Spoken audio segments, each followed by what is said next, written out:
Gracias, presidente y colegas. Yo creo que en esta Cámara tendríamos que tratar de mantener algunas reglas de relacionamiento entre colegas que garanticen un juego limpio. Lo primero, esta Cámara no puede ser un espacio más para la desinformación. Un colega exhibió unas imágenes donde muestran un mecanismo de contrabando y, y preguntaba si se hizo algo. Cualquiera que tenga acceso a Internet en este momento puede ver las noticias del momento y se va a ver que van a poder constatar que hay militares de la Armada que fueron sancionados por esos hechos, que fue un operativo que se hizo con el acompañamiento de las autoridades en la materia y que se presentaron las denuncias penales correspondientes. Ahora, ¿qué pasó con esas denuncias penales? Habría que ver. Y pongo el acento en esto. Hay militares que vieron comprometidas sus carreras por estos hechos. Pero sin embargo, y esto está muy relacionado con lo que estamos discutiendo, sin embargo, el Ministerio Público y la Justicia no avanzaron para esclarecer estos hechos. Así que lo primero es, respetemos esta Cámara, no convirtamos a esta Cámara en un espacio más para la desinformación. Podemos tener nuestras diferencias, podemos inclusive discutir con mucha vehemencia, pero no hace falta mentir. Y sobre todo en un momento en que se usa y abusa mucho de ciertos medios para desinformar a la población. Y qué importante es que la población esté informada. Nosotros hablamos mucho de la calidad de la representación. ¿Y qué problema es que exista una representación calificada cuando hay tan poca información y cuando se desinforma tanto a la gente? Yo estoy seguro que mucha gente habrá votado en las últimas elecciones con falta de información o información equivocada. Dicho esto, voy al tema en particular. Presidente, acá no estamos discutiendo calidades excepcionales que tengan que tener los colegas miembros del Congreso en cuanto a lo académico u otra formación especial. El representante normalmente no requiere una calificación especial porque de hecho, ¿qué calificación le pide? Hay gente que muchas veces dice, ¿por qué no se le pide, por qué no establece la Constitución que los diputados y los senadores tengan un título universitario? ¿Y qué título, por ejemplo, le pediríamos, o a un presidente de la República? ¿Qué título, por ejemplo, le pediríamos a un presidente de la República que tiene muchísimas materias dentro de sus competencias o un parlamentario que tiene que legislar sobre muchísimas materias? No se trata de que el parlamentario hable bien o hable mal tampoco. No es ese el tema.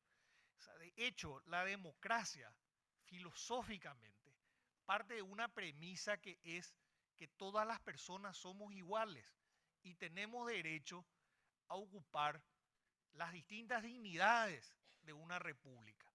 Tal es así que, inclusive en su concepción original, en la polis griega, los cargos ni siquiera se elegían por voto. Algunos cargos se elegían por voto, los cargos militares, por ejemplo. Pero la mayoría de los cargos se elegían por sorteo, porque partían de la base en, en la Grecia clásica, partían de la base que todas las personas estaban calificadas para ocupar cualquier cargo. Tal es así que los que estudiaron, los que estudiaron esa época de la guerra, de la Grecia clásica, consideran que cualquier persona, cualquier ciudadano griego tenía altas posibilidades durante el transcurso de su vida de ocupar las dignidades más importantes en Grecia. Y el sistema funcionó bastante bien y hasta hoy nos sigue inspirando la democracia griega. El voto inclusive es un fenómeno mucho más reciente históricamente. No es que no había antes, pero el principio de la mayoría, que hoy está muy asociado a la democracia, para la elección de autoridades sobre todo, o de representantes, es un fenómeno mucho más reciente. Entonces, la representación no se trata de que el representante, el legislador, tenga que tener una formación excepcional en términos académicos, en términos lingüísticos. Se trata más bien de cómo se ejerce la representación, si se ejerce con integridad, si se ejerce con coherencia, si lo que dijo el representante en campaña, los compromisos que asumió, los está cumpliendo, si el representante respeta al electorado que le votó. De eso se trata la representación. Pero en este caso en particular no estamos hablando de la representación que ejercemos los 45 senadores, que para esta representación necesitamos solamente tener una edad determinada y haber sido votados. Estamos hablando de la idoneidad para un cargo que ese cargo sí requiere una calificación especial. Fijémonos nada más en los demás integrantes del jurado. Ahí tenemos, qué sé yo, ministros de la Corte que tienen doctorado en Derecho, abogados de la matrícula que tienen una trayectoria importante en la profesión. Se trata de un cargo que sí requiere formación y requiere experiencia. Y nosotros tenemos como Cámara una responsabilidad colectiva con las designaciones que hacemos. Así que no podemos dejar de debatir sobre la forma en que las personas que fueron designadas por la Cámara de Senadores están ejerciendo sus funciones en el jurado de enjuiciamiento y en este caso en el Consejo de la Magistratura. También es importante lo que dijo una senadora propinante sobre la imparcialidad y la objetividad. Una persona que está juzgando a jueces tiene que demostrar su objetividad y su imparcialidad, aunque eso sea muy difícil porque todos nosotros estamos en la política, venimos en la política, pero de todas maneras, una vez que una persona de esta Cámara es designada para ese cargo, tiene que hacer un gran esfuerzo por olvidarse de sus simpatías, de sus filiaciones políticas y actuar con objetividad y con imparcialidad. Y un tercer problema, o una tercera condición, que la persona que está en el jurado no puede tener conflicto de intereses.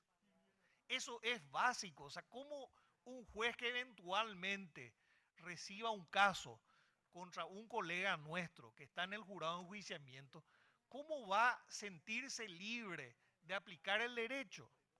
Pero además, ¿qué mensaje? Y esto me parece que es lo más importante. Uno de los pilares esenciales de la vigencia del Estado de Derecho es un poder judicial independiente. Y Paraguay está aplazado en independencia judicial. Tenemos serios problemas. Yo mencionaba un solo indicador, mencionaba en una sesión anterior, pero voy a repetir porque es dramático. Paraguay, el 70% de las personas que están privadas de libertad con medidas preventivas, no tienen condena firme. De cada 10 personas que están en la cárcel, 7 están con medidas preventivas, sin condena. Solamente en la región, en nuestra región, solamente Haití está peor que nosotros. Y eso nosotros no podemos permitir.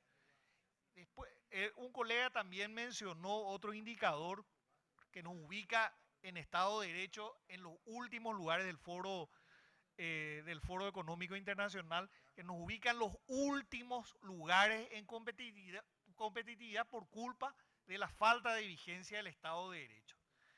Entonces, decía una colega, se inicia un nuevo periodo constitucional, un nuevo gobierno y, y este mensaje que mandamos desde la Cámara de Senadores demuestra un absoluto desinterés en uno de los temas centrales que tenemos en el país, que es la independencia del Poder Judicial. Una cuestión básica, la independencia del Poder Judicial. Se trata la vigencia de nuestras libertades, se trata la vigencia de las garantías básicas del debido proceso, se trata la vigencia de los derechos más básicos, de la vigencia de los derechos sociales, del derecho a la propiedad, del derecho a la seguridad. De todo eso se trata el Poder Judicial. Entonces, ¿qué mensaje estamos enviando? ¿Y qué mensaje envía el nuevo gobierno? Porque la mayoría que nominó al colega Rivas, es la mayoría formada por el gobierno entrante. Entonces, ¿qué mensaje estamos mandando a la sociedad paraguaya cuando la Cámara de Senadores envía a una persona de la cual existen serios cuestionamientos en cuanto a idoneidad, en cuanto a objetividad y que además aparentemente tiene conflicto de interés? Yo hago un llamamiento, un pedido al propio colega afectado, que él mismo examine su permanencia en el cargo, y un pedido también para que votemos favorablemente la propuesta que hemos firmado algunos colegas con la senadora Katia González. Muchas gracias, presidente.